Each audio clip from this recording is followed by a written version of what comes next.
Good evening or afternoon, as the case may be. Welcome to this week's Global Christian Perspectives. My name's Chris Eyre, and with me this evening are Henry Neufeld and my co-host Elgin Hirschbeck. Number of items on my list, some of which we won't get to, but just as a preamble, what developments have there been in the election campaign over there? I don't seem to see very much novel, but apparently things have been happening. Well, I guess the big thing is that the race is beginning to narrow down, as I kind of suspected it would. And we're down to 5 candidates now. And with the 5 candidates, one of the big questions that's still puzzling a lot of people is why is Trump doing so well? And I think the big issue is the fact that, A, he's appealing to a lot of anger. I think both Sanders and Trump are actually appealing to anger from both their sides. People are kind of fed up with Washington. They don't like the way it's going. They don't like the way government's running. And there's a bit of a demagogue in Trump that's tapping into that anger. That's why he gets away with so much. And then it also spills into the cultural area with a lot of anger against political correctness and the fact that people are just generally fed up with the way things are going. And Trump is tapping into that. I think the other big aspect of it is, this is something I've seen throughout my political life, is you have, at least from my perspective, several candidates that I would be happy with, and a couple others are kind of okay, and what's happening is they're all fighting together, particularly Cruz and Rubio. They're splitting up the vote. If you were to take Cruz, Rubio, and Carson, even you could throw Kasich in there or not, you're well over Trump's 30 to 40%, and yet he's winning with a third because essentially everyone else is dividing up the vote. The other aspect that's going to be interesting to see on Tuesday is that up until this point, we've had what are called open primaries and or caucuses, where people from differing parties can actually come in. And the polls have been showing that Trump is bringing in a lot of new people. He's bringing in Democrats, he's bringing in independents. And so when he's getting 30%, it's probably 10% of that's actually Republicans, maybe 15%, and the rest are Democrats and independents who are voting in the Republican primaries. So it would be a fairly easy way to beat Trump, except it would require 3 of the 4 candidates who are going against him to voluntarily step aside, which, given the egos of someone who reaches that position, they all think they will be the one who can take him on, and therefore they will all cancel each other out and allow him to get the nomination at the rate things are looking. Mm-hmm. Henry, what's your thinking on this? Well, I think the technical description that Elgin has already made is pretty straightforward. Just about any political analyst is going to tell you about the division. I would say the only thing that's surprising me is that we're already seeing some cracks in the establishment Republicans regarding the acceptability of Trump as a candidate. I was surprised that Chris Christie endorsed him.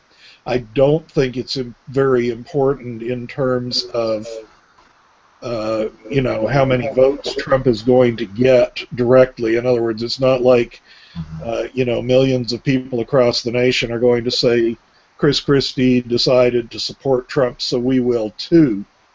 But Chris Christie is very much an Eastern establishment Republican.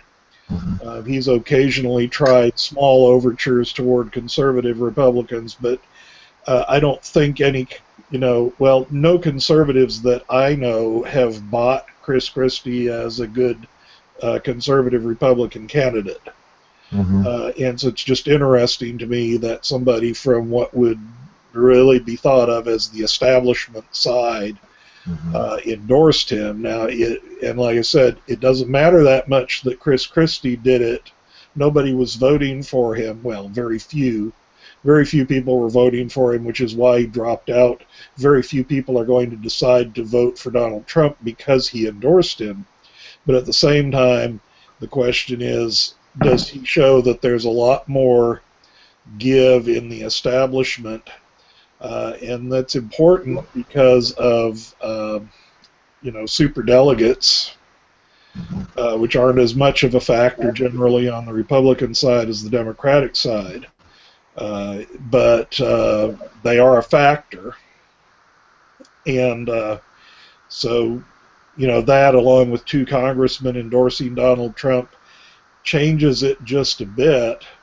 And with conservatives not really making a choice, Carson has a very low percentage anymore, and I think the bottom has dropped out of his support. But Cruz and Rubio are both doing significantly well, and one has, making a choice between those two.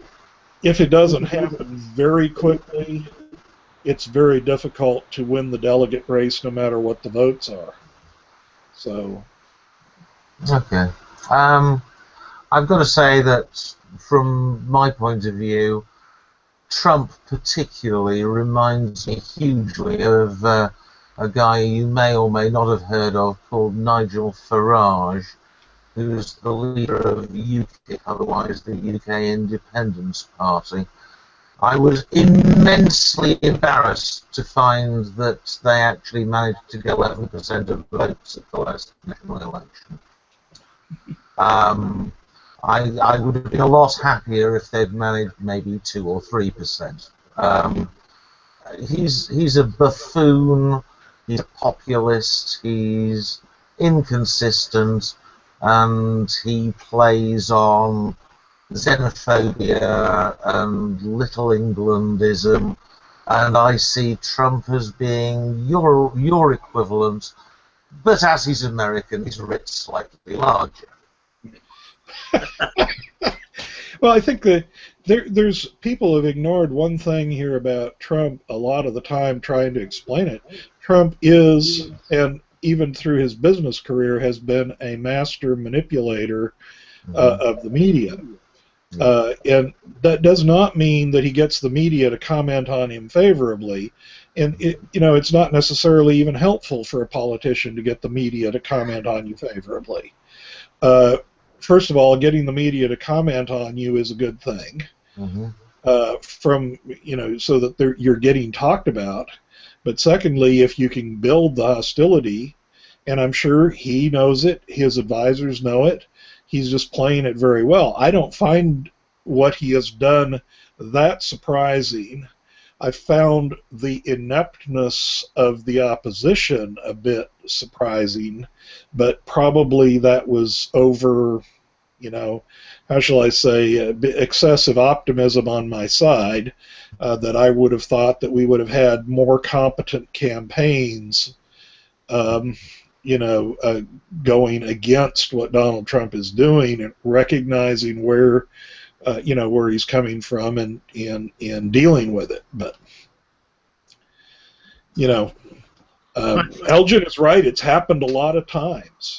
Yeah, I think the rules are a little bit different this time, too. I'm not too surprised they haven't been able to deal with it. In any previous year, a person like Trump would have been out of the race long ago. But I think he's not like I mentioned how he's tapping into the anger against Washington, but he's also tapping into the anger against media. The media in this country polls not much better than Congress does, and Congress is pretty well down there. So he can get these people to comment on how bad he is, and the people who are mad at the reporters and the system to begin with, be it Congress, establishment, or media, that's just an endorsement as far as they're concerned. So I think that's the rules have somewhat changed there in that respect. Yeah, but the problem that's coming up here with this election, for somebody like me who is not registered with either party, that is, I'm going to consider all of the candidates. I will not be voting in a primary. But in the end, people go, who are you going to vote for? What are you going to, where do you go? Your real choice is you're choosing a candidate. And people are imagining that if Donald Trump gets the nomination by working the system. And I don't think it's a good bet to bet that Donald Trump doesn't know how to do that. At this point, he's pretty much shown that he can work the system. But then you put him up against, you're not putting him up against, Mr. Ideal or Ms. Ideal Democrat. You're putting them up against an actual candidate. And that actual candidate is going to have to positively gain votes as well. And so that's where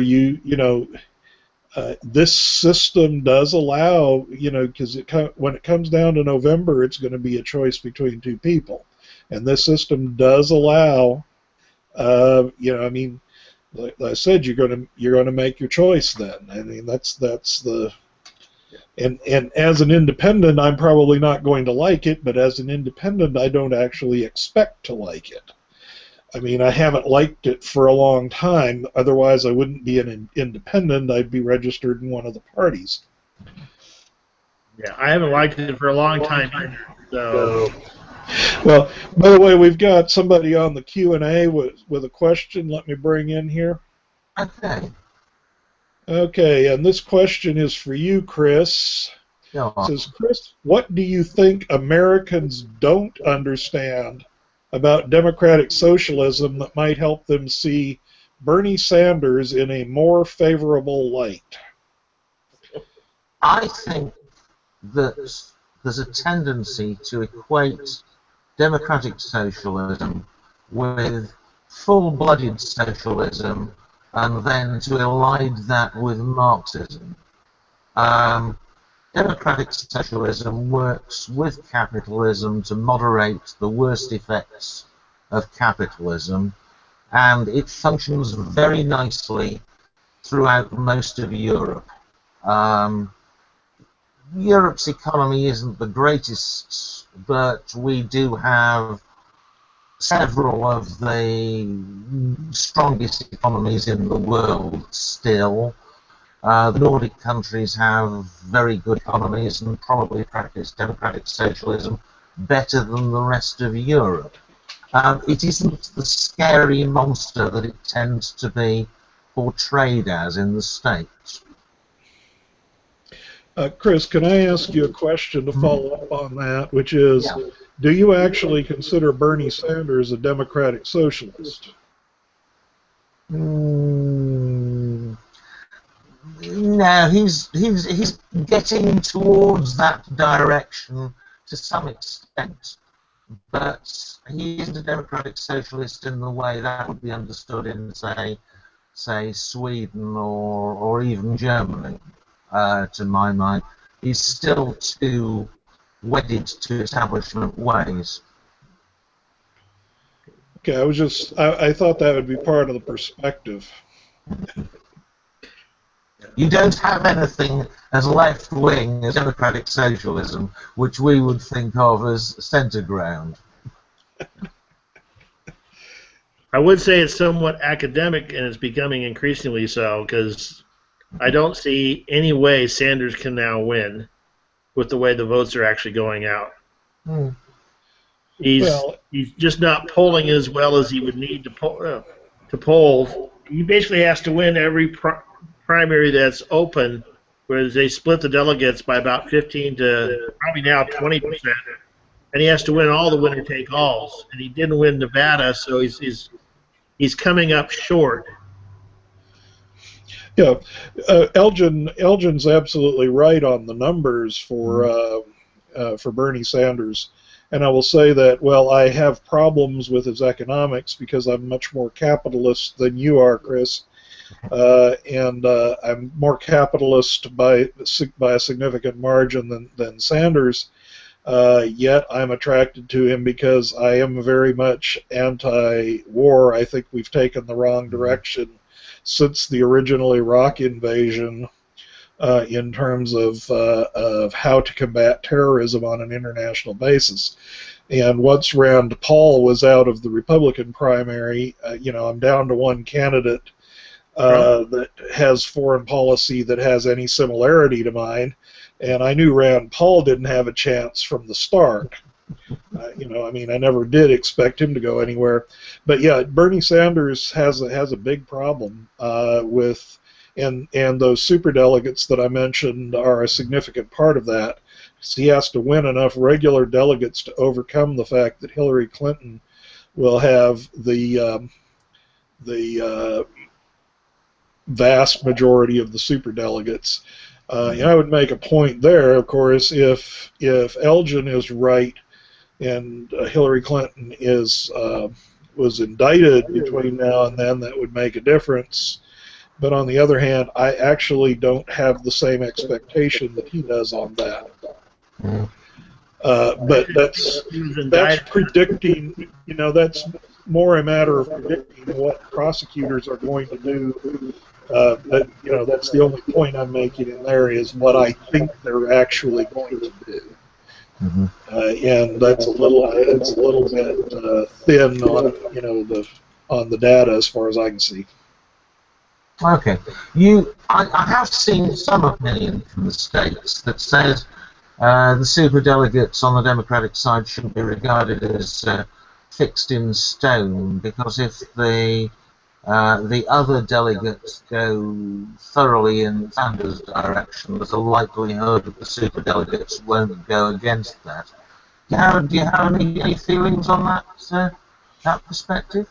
Yeah, I mean, they would have to go solidly towards him, and he's already lost Nevada. His last chance is probably going to be Tuesday, and if Hillary wins a significant number of states on Tuesday, then that will pretty much be it for him. Now, if he somehow pulled out an overwhelming landslide on Tuesday, maybe that would give his campaign life and the superdelegates would reconsider, but the Clinton machine is a pretty powerful machine, and it's not likely to crumble that easily. Even if, by the way, I'm getting a big echo here, but even if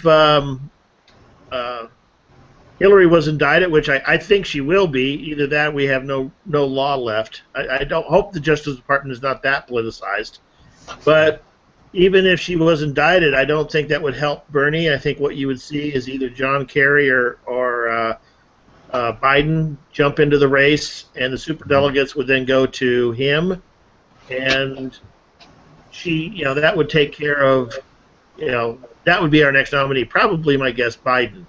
In fact, I kind of expect Biden to be the nominee because of that. But either way, I don't think Sanders would get the benefit of the doubt in that scenario. Fine. I'm sure we'll be coming back to this next week, bearing in mind. Okay, Chris, we got another audience. We have another audience comment question. Okay, sure. Same individual. The key insight from Chris is that democratic socialism attempts to diminish the impact of the excesses of capitalism. And the question, is that not needed in America today? So I guess the question would be, do we not need to do something to diminish the excesses of capitalism in America now? I would suggest you probably do, but that's from my perspective. I'm shocked.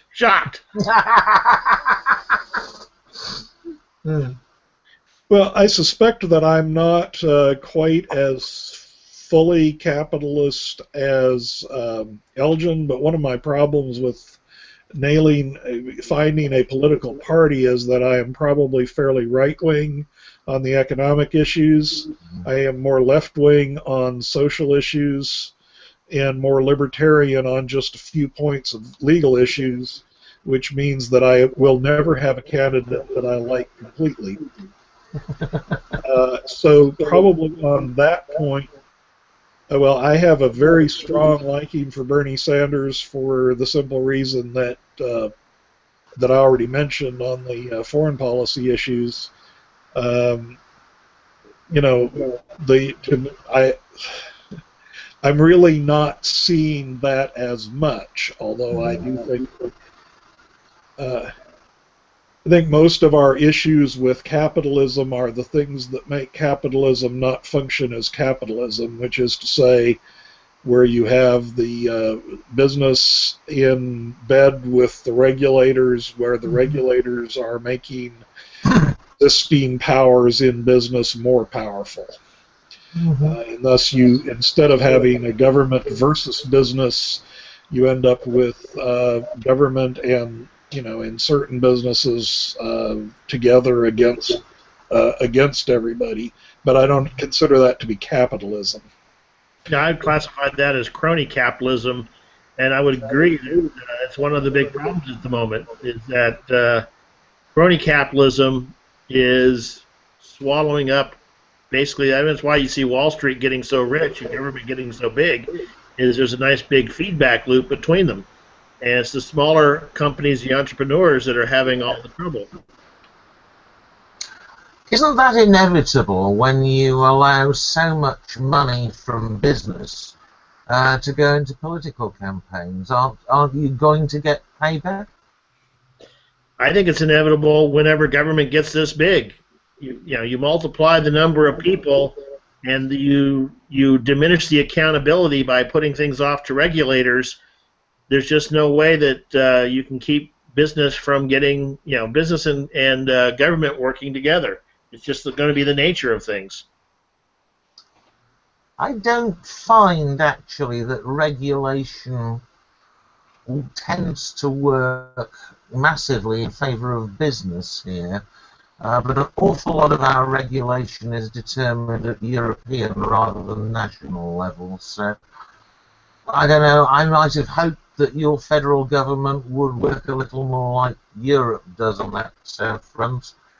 I have some major problems about the accountability of the democratic process in terms of Europe. So we're so much bigger, and we commented before the size of England and Great Britain versus the size of the United States. We have also the political system is a little bit different in terms of the way things work. It's just it insulates. It insulates government from people, quite frankly, and that's where the problem's coming in. That's why I compare with Europe, because Europe is 550 million, which is well comparable with the size of the States. Yeah, I think that there's a point here, and this is probably a place where Elgin and I aren't on the same page, even though I think the direction for the economy, I don't think I have that many disagreements with Elgin is in the broad sense on the economy. But I think that there's a lot of that culture in general has a great deal of impact on where regulation goes with the government.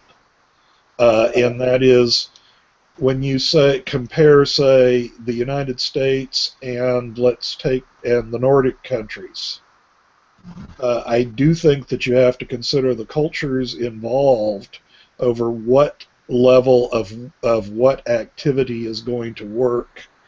And so you can't always take one economy or one country and another and say this set of regulations will result in this, in a certain result.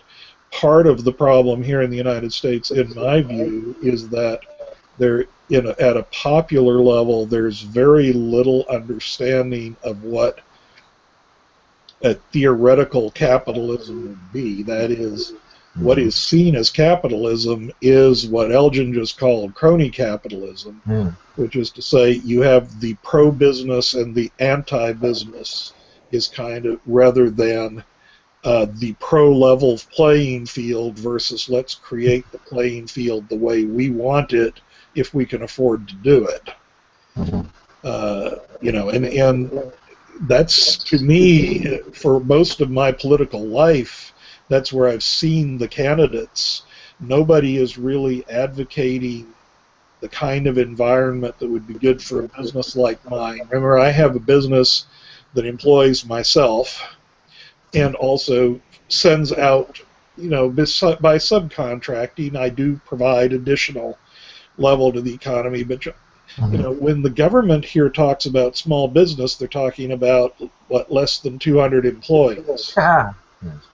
But they don't. When a regulation is written, they don't consider how it impacts one of mine. Where if you have a regulation that says I need to do so much paperwork, like let's say copper content in ink.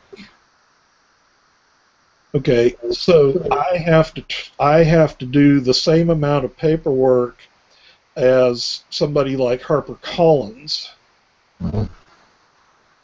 regarding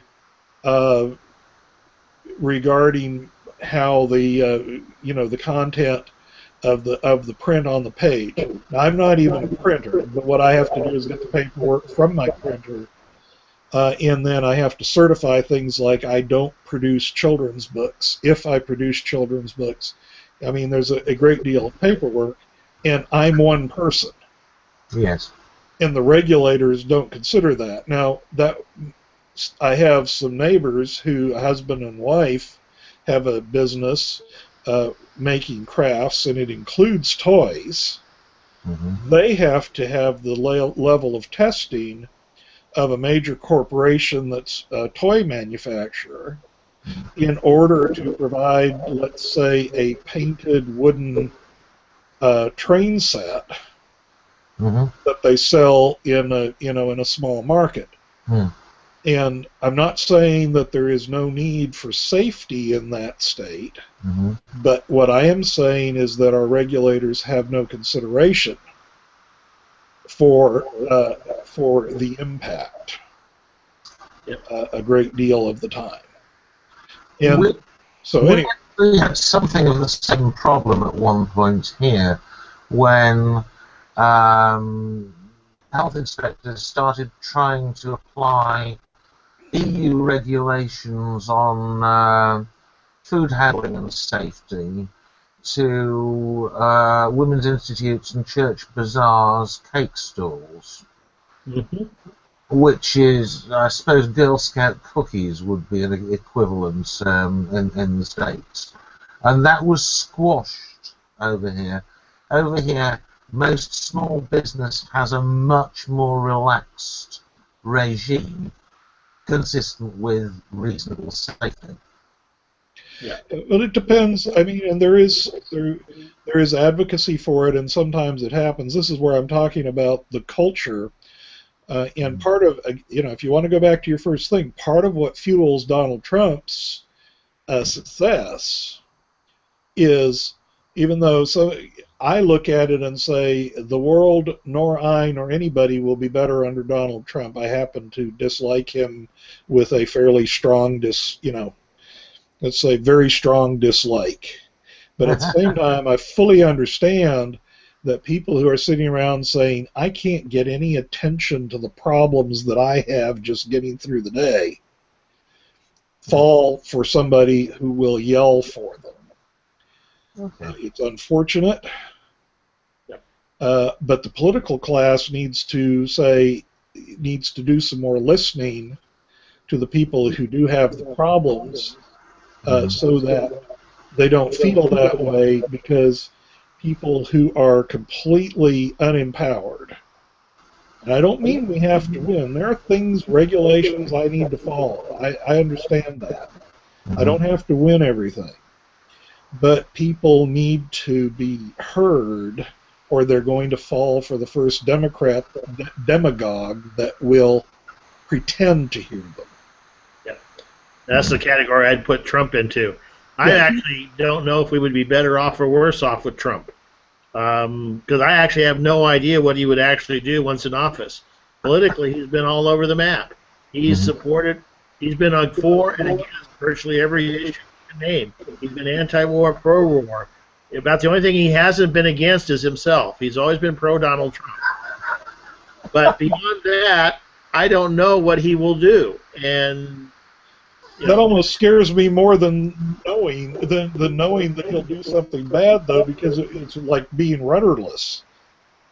I don't think he'll be rudderless. Actually, I mean, to me, it's not surprising that Harry Reid, who is the outgoing a leading Democrat in the Senate, basically said he would like Donald Trump if he had to have a Republican, because he knows Donald Trump. Donald Trump has supported him, and he knows, Donald Trump's somebody he could work with.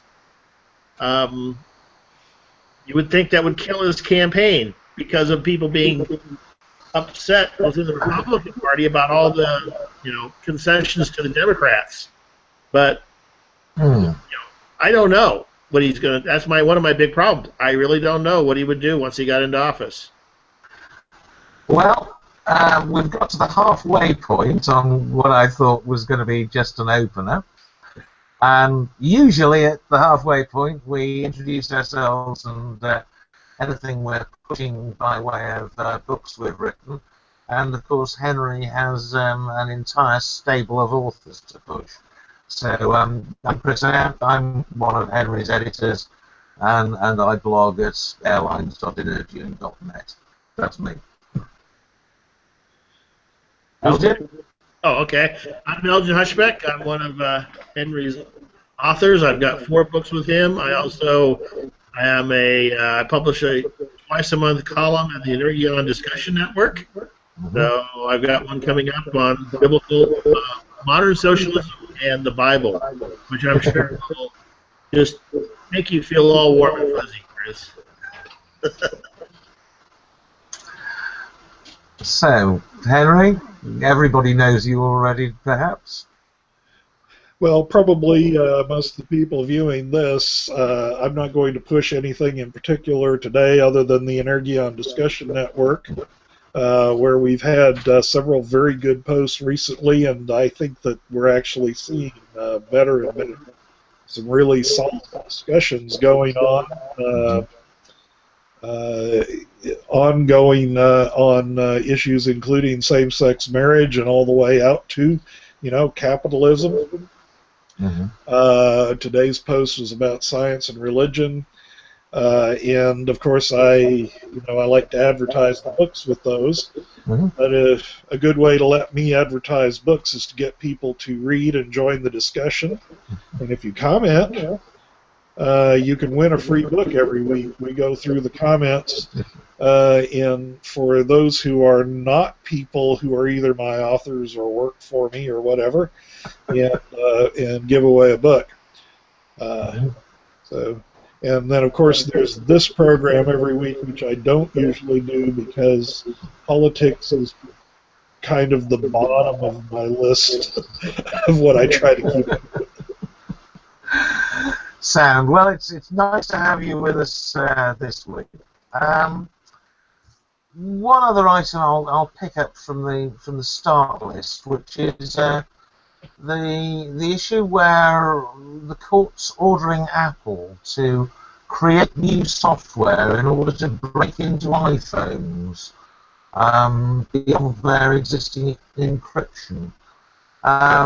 My feeling on looking at that is that if they already had the ability to do that, there's no problem with the court ordering that.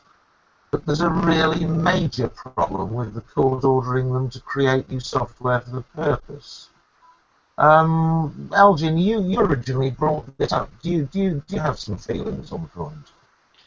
Yeah, and I've done a little bit more research. It's a little bit more complicated than when I first imagined. And it's really an issue that has gone with because the technology is progressing so quickly. Government regulations, as is so often the case in these areas, just lag way behind. If this was a phone company and we were asked to tap the phone, there's actually a law that says they must make the phones such that if a court orders that a wiretap be put on the phone, they have to, they have to have already in place the mechanism to allow that.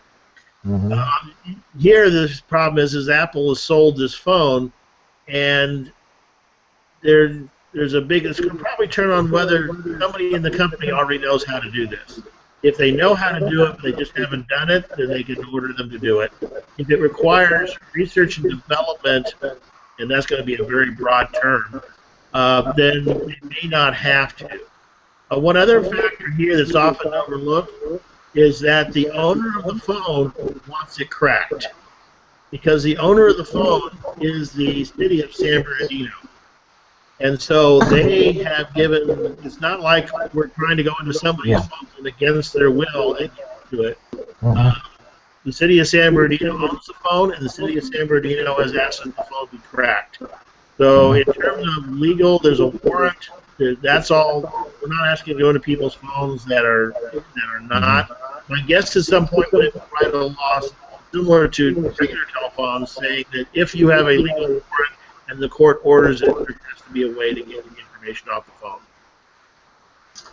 I have to say that from my perspective, not being in the States, the thought that the US government had a potential backdoor into any phone that I possessed would worry me quite a lot. I wouldn't particularly like it if my own government had that ability. I'm not very keen on the surveillance state. I don't think our tradition of being a liberal democracy is consistent with the degree of surveillance state we've got here at the moment. And in point of fact, the UK has more surveillance cameras on the streets than any other country in the world. Yeah. These days. I do not like the way things are developing there, but I also appreciate the need for security in particular cases. What bothers me particularly about the Apple case is that it smacks of being able to order a company to create something that isn't already in existence. It smacks of basically forced labour, appropriation of intellectual property. I would have thought that these were all things which would go down very badly with American traditions of individualism, which these days seem to apply to companies as well as individuals. Not, well, in terms of the forced labor, no. I mean, quite frankly, as Henry was mentioning before, he is forced to labor for the government to create certain reports. Everybody's forced to do certain things for the government. You know, if able, you know, I live in a state where if I don't go out and work, I lose my house, right? Because I have fairly substantial property taxes I have to pay. So I actually have to work until probably somewhere around April or May every year, essentially for the government. So I can send the government their money, and then once they get their money, then I'm freed up to work the rest of the year for myself. Called Tax Freedom Day, and it varies from person to person, but it's roughly somewhere in the late spring. And then on top of that, I have to fill out forms. I have to set aside parts of my day to do certain things because the government requires this of me. Businesses have it even more. We mentioned a while back that there was a proposal to cut the income tax on individuals by raising it on corporations, and corporations were all in favor of it because the simplification would have meant that they didn't need to pay so many accountants to do the taxes and file all the forms that the government required.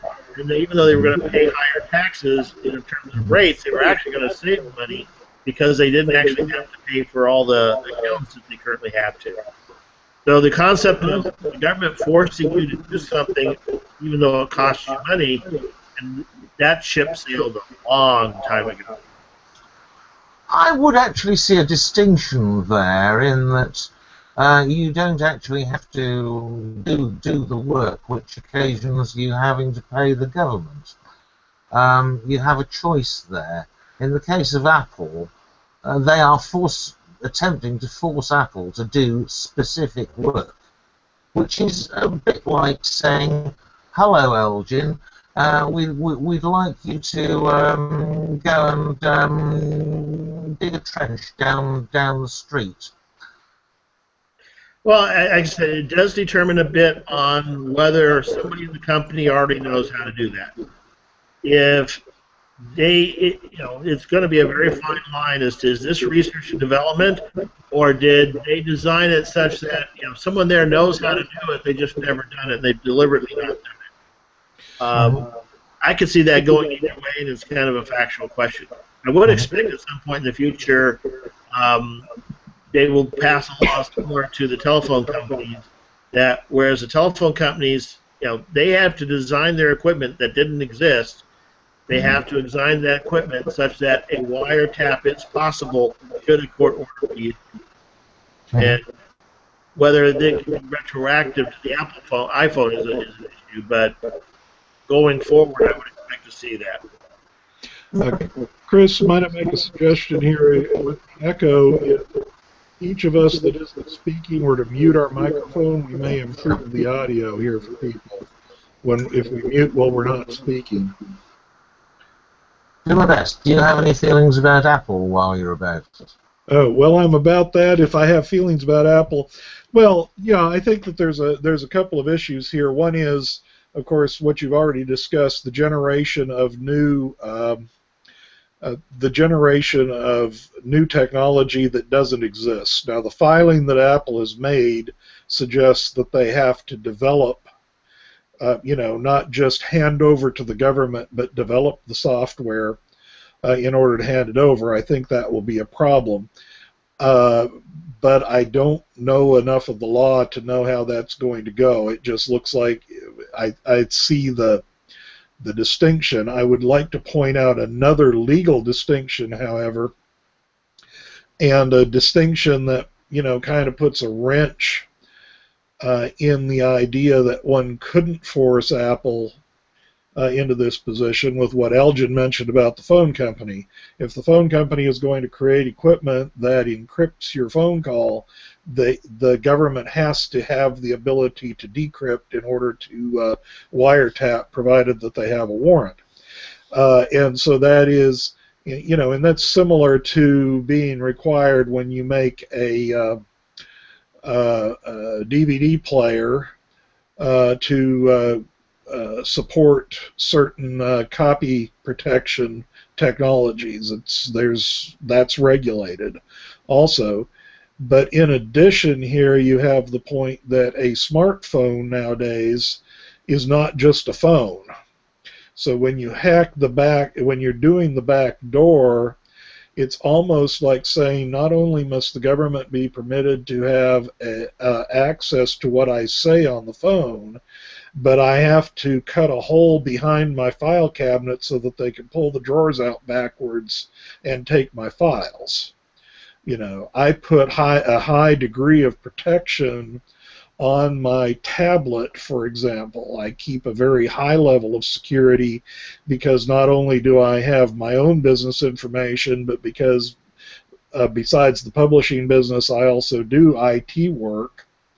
And I will have information that relates to customers of mine, for which I would be in trouble revealing their information to somebody else. Which does make another point is, and this is goes back to something Elgin said about the government not keeping up with technological developments, but there is no way that the security at the company that provided the phone shouldn't have been making sure that they have access to their own equipment. That should have been a consideration. If you're going to hand out a phone and it's on your account, it's on your dime, let's say this employee goes out and starts dealing drugs on the phone.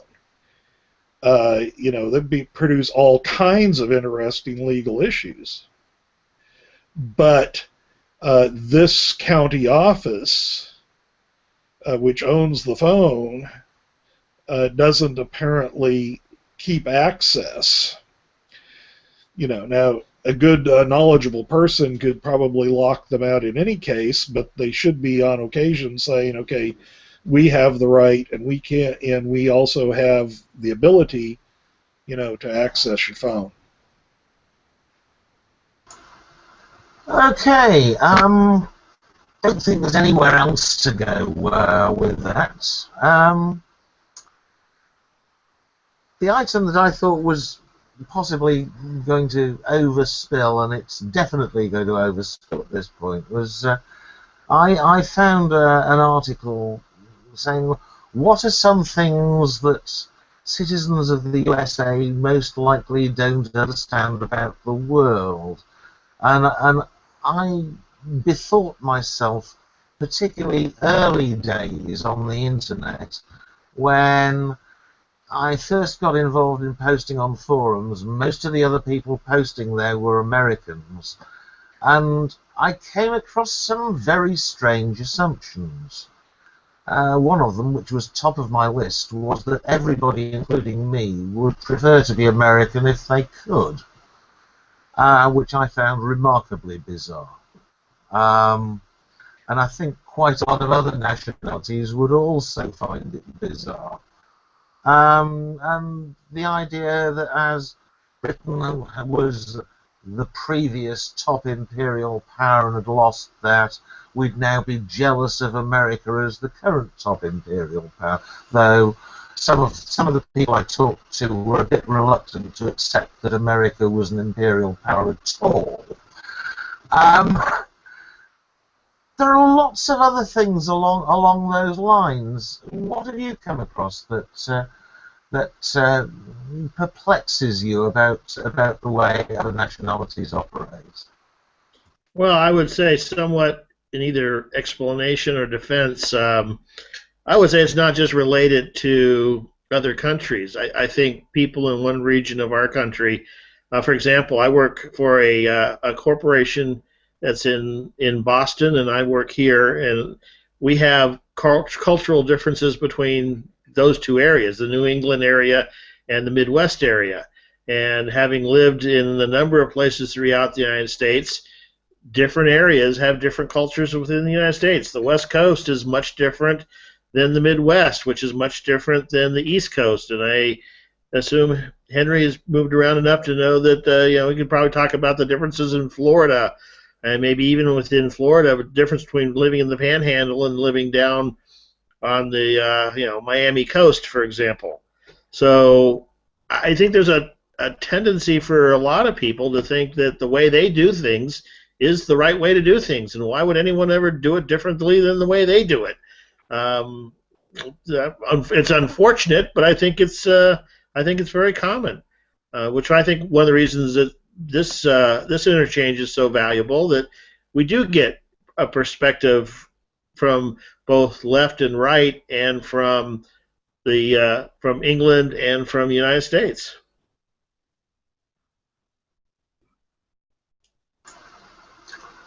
Yes, one of the things that I think particularly comes into particularly where we talk about politics is, I think Europeans generally tend to be far more communitarian-minded and far less individualistically minded than people in the States. And we see the liberty, freedom aspect as being perhaps, well, from our point of view, it's overplayed in the States, and from your point of view, and probably that feeds into the earlier comment about social democracy, which is very prevalent in Europe, we see the community as being absolutely vital. Perhaps to some extent it's because we're rather more tightly packed than the States. Yeah, well, we are, we do spread out. I mean, you get into the big cities, and again, you get cultural differences there. Big cities tend to look at things vastly different than rural areas. The East Coast looks at things, and one of the big problems I know, for example, we had for several decades, we had a 55-mile-an-hour speed limit. And I would talk to people from the Northeast, and they couldn't figure out what the big deal was. And for them, 55 miles an hour seemed pretty fast, because if you're going from Philadelphia to New York or New York to Boston, you're in traffic and may not be able to go faster than 55 most of the time anyway. So it wasn't a big deal. But if you're living out in Texas or Montana or some of the really big states where it can take an hour, 2 hours, 3 hours just to get to the closest town, and there are places where that's the case, it makes a big deal. I distinctly remember one point driving through southern Texas, and I was not paying very close attention, that I always do, to my speedometer, and I looked down, and I was going 80 miles an hour, and I didn't realize it. And I immediately backed down. This is during the 55-mile-an-hour speed limit. I immediately backed down to 55 miles an hour, and I felt like I was standing still because, with several hours ahead of me into the next town and several hours behind me, it made a big difference, and there ended up being a revolt about it. So, again, I think there are people who don't quite understand the different situations and the different perspectives. Things that work real big in a tight community where everything is close by don't necessarily apply when you're out in the rural areas and a long ways away from anything. Yeah, that sort of brings in the saying that while to an American 100 years is a long time, to a Brit 100 miles is a long way. And our roads do not tend to lend themselves to speeds as high as 55 miles an hour a lot of the time, apart from we do have some motorways which are reasonably quick, but they're very heavily populated. I keep on having people new to the concept of how things are here say, oh, I know somebody who lives in Leeds, for instance. How far is that from you? I said, about 24 miles. Do you know them? Well, the chances are about 1 in a million that I'll know somebody living over there. There are an awful lot of people in a fairly small area. But when people grasp that, they tend to think that we're wall-to-wall houses, which also isn't the case. We do have near wilderness in bits of Scotland, and even not so many miles from where I live, which admittedly is sort of on the edge of the industrial heartland of England as it was. Of course, we're now post-industrial, so a lot of it's decaying and being transformed into financial services companies, which is possibly another aspect which is not that well understood. I would say on the do you know somebody there? Here in central Wisconsin, there have been people, one of the common phrases is born and bred, people who were born and raised here in Wisconsin. And it is not uncommon. I mean, it's probably 100 miles from here to Green Bay or to here to Appleton or Neenah or some of the other towns around. Madison's about 2 hours south. And it's very common for people to know people in other towns like that. And quite frankly, if they don't know somebody, they probably know somebody who knows somebody. Most of the people here are probably the phrase 6 degrees of separation. Probably most people here are probably 1 or 2 degrees of separation before you get to somebody you know. So that question here in Wisconsin wouldn't be out of place at all. On the other hand, the same question from Los Angeles, you're likely if you know your neighbor. So it's a completely different mindset from one area of the country to another. Yeah, I probably know or have known more people around my own town than the majority of people, having been a local politician until a few years ago. And the percentage that I actually know is really still quite low. Yeah, it's a town of 12,000 people. How many of them are you really going to know? Uh, I look again, and I went out to stay with somebody who was, okay, living in a vaguely similar region to yours, except slightly further north, and was taken aback that going to lunch at a restaurant could involve a 150-mile round trip. 150-mile round trip from here would take all day. Yeah, and round trip. I actually used to commute in Los Angeles. I had a commute for a year or so that was about 150 miles round trip. So, it's not necessarily all that uncommon. So, even when I worked for example, I used to work for JPL, Jet Propulsion Laboratory in Pasadena, and if you have seen the movie The Martian, that was one of the big science area where they solved the problems. I routinely get asked, "Oh, did you know somebody, who?" And there's 8,000 people there. No, I didn't know. They were in my little building in my group of 10. Yeah, I might have known them, but you get much outside my group of 10, no, I didn't really know them very well. Yeah, and the other side, of course, is the history one, where I certainly, once you get into the western and particularly northwestern side of the states, there is just nothing that I regard as history from my point of view.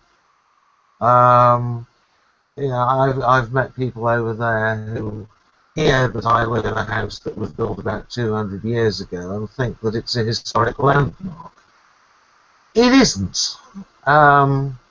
It's older than the average house in town, but we've got much older ones. And my local parish church has actually a bit of Saxon stonework in it, which dates from about the 9th century. The scope of history is different, and things that affect us now were maybe happening in the 16th century. Certainly, the 17th century was a major formative period for us. I live in Yorkshire, and we remember things that happened in the 15th century as a major Not issue. personally. Yeah, well, no. There's an ingrained antipathy between Yorkshire and Lancashire, which dates back to the Wars of the Roses, which started in 1453. And it's still, to some extent, a live issue in that. In that there's an antipathy, there's a rivalry there. There's a lot of history here, and that sort of leads to us thinking that 1776 is really rather recent. Yeah, and if you go out to the West Coast, and they have historical landmarks that are 50 years old, because you make do with what you have, and when you don't have anything that's older than that, I mean, we would have, for example, the mission system. Some of the missions out there were 200 years old or 100 years old, but not much more than that. So one of our big major effects is the Civil War, which was in the 1860s, and you still see some of that reverberating with the controversy over the Confederate battle flag, and so, but there's not a real sense of history here. The other aspect about it is not only is everything so new, but the population is new. We are a nation of immigrants, and we come from all over the world, literally, and so even when when it was largely Anglo-Saxon, you could say, well, our history goes back to the English settlers and the French settlers and the German settlers. About actually half of our half of our population during World War I was largely German settlers, and they were basically, because of the policies of Wilson in the and World War I, a lot of them ended up sort of hiding their Germanness because it was not popular to be a German during World War I, particularly during World War II. So there's this almost a movement to erase our history now with multiculturalism, really to erase our history, and therefore people growing up these days, they have no idea. They just don't think it's that important. Well, for what it's worth, I'm from an immigrant family myself. My family immigrated from northern France in the 12th century. So, and we've been floating around since then. I see we've got to the hour point, so I have a lot of other items which we could possibly carry forward to other week on the differences issue. Any closing remarks, Elgin? I would just say the old saying, two peoples separated by a common language. Absolutely. Well, thank you both for being here, and I look forward to seeing people next week. In the meantime, have a good week. Okay, you too. Good evening.